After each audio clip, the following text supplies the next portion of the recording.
وقاتلوہم حتی لا تکون فتنہ، اور لڑتے رہو ان سے یہاں تک کہ فتنہ باقی نہ رہے، فساد باقی نہ رہے، وَيَكُونَ الدِّينُ كُلُّهُ لِلَّهِ، اور دین حکم سب اللہ ہی کا ہو جائے۔ فَإِنِ انْتَهَوْا فَإِنَّ اللَّهَ بِمَا يَعْمَلُونَ بَصِيرٌ، پھر اگر وہ باز آ جائیں تو بے شک اللہ تعالیٰ ان کے اعمال کو دیکھنے والے ہیں۔ وَإِن تَوَلَّوْا، اور اگر وہ نہ مانے، فَاعْلَمُوا، جان لو، ان اللہ مولاکم، کہ اللہ تعالیٰ تمہارے حمایتی ہیں، مددگار ہیں۔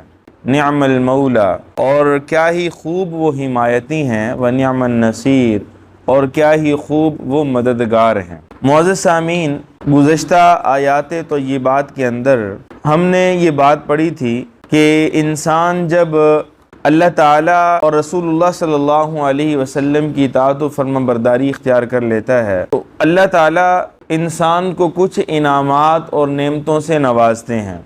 اور ایک بات یہ پڑھی تھی کہ مسجد حرام یا کسی بھی مسجد سے عبادت گزاروں کو عبادت سے روکنا، نمازیوں کو نماز سے منع کرنا، معتکفین کو وہاں اعتکاف کرنے سے منع کرنا، یہ درست نہیں ہے۔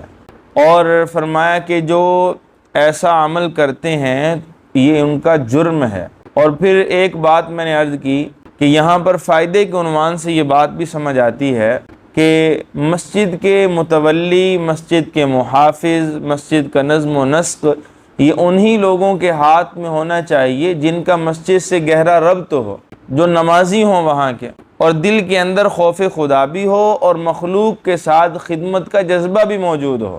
اور اگر یہ چیزیں موجود نہیں ہوں گی تو پھر انہیں کیا لگے خانہ خدا سے، یا انہیں کیا لگے مخلوق خدا سے؟ تو جب خدمت کا جذبہ ہی نہیں ہوگا تو مسجد کے معاملات نہیں چل سکیں گے۔ تو اس لیے معزز سامعین، اللہ تعالیٰ نے یہاں پہ بحیثیت مجرم کے ان لوگوں کو بیان کیا تھا جو لوگوں کو مسجد سے منع کرتے ہیں، جیسا کہ حدیبیہ کے موقع پر 6 ہجری کے اندر صحابہ کرام اور رسول اللہ صلی اللہ علیہ وسلم کو ان مشرکین مکہ نے مسجد حرام آنے سے کیا کر دیا تھا؟ منع کر دیا تھا، روک دیا تھا۔